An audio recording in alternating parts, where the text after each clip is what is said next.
জাতীয় পার্টির জিএম কাদের সহ শীর্ষ নেতাদেরকেও অনতিবিলম্বে গ্রেপ্তার করতে হবে, আমরা এখান থেকে দাবি জানাই। এই আওয়ামী লীগ সহ জাতীয় পার্টি ওই 14 দলের নাট বল্টু সকলের আপনার নিবন্ধন বাতিল করতে হবে। এই গণহত্যার সাথে জড়িত ফ্যাসিবাদ এবং তার দোসর এই যে আওয়ামী লীগের যে নাট বল্টু লেসপেন্সার ছিল, যে 14 দল এই ইনু মেননরা, এদেরকেও বিচারের মুখোমুখি করতে হবে। আওয়ামী লীগ নিষিদ্ধের পাশাপাশি এই যে জাতীয় পার্টি আজকে জিএম কাদের সাহেব আস্ফলন করছেন, দেখি বিভিন্ন ধরনের মিটিং টিটিংয়ে সগর্বে ঘুরে বেড়াচ্ছেন। এই জিএম কাদের এবং এই জাতীয় পার্টি এরশাদ আওয়ামী লীগকে গত 16 বছর হৃষ্টপুষ্ট করেছেন। এই জাতীয় পার্টি কোনোভাবেই এর দায় এড়াতে পারেন না। জাতীয় পার্টির জিএম কাদের সহ শীর্ষ নেতাদেরকেও অনতিবিলম্বে গ্রেপ্তার করতে হবে, আমরা এখান থেকে দাবি জানাই। এই আওয়ামী লীগ সহ জাতীয় পার্টি ওই 14 দলের নাট বল্টু সকলের আপনার নিবন্ধন বাতিল করতে হবে।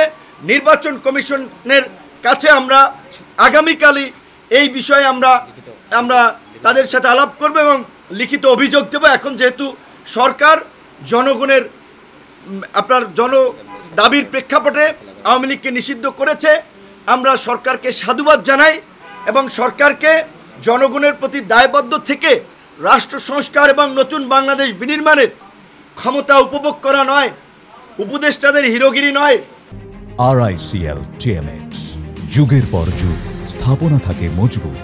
উপদেষ্টাদের ক্ষমতার অপপ্রয়োগ নয়, এই বাংলাদেশকে পুনর্গঠনের জন্য, এই জুলাই গণ অভ্যুত্থানের আকাঙ্ক্ষার বাস্তবায়নের জন্য অনতিবিলম্বে আমরা এই অন্তর্বর্তীকালীন সরকারকে শক্তিশালী করার জন্য আমরা অন্তর্বর্তীকালীন সরকারকে জাতীয় সরকারের রূপ দেওয়ার আহ্বান জানাচ্ছি।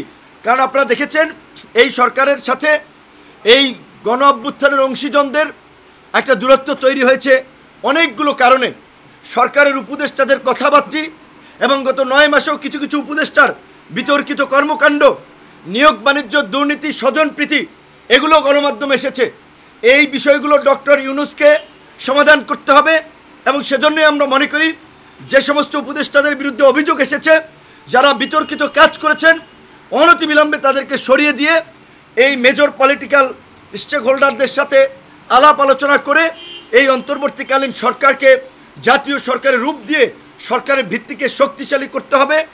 এই গণহত্যার বিচার, রাষ্ট্র সংস্কার এবং নতুন বাংলাদেশ বিনির্মাণে সকলকে নিয়ে কাজ করতে হবে।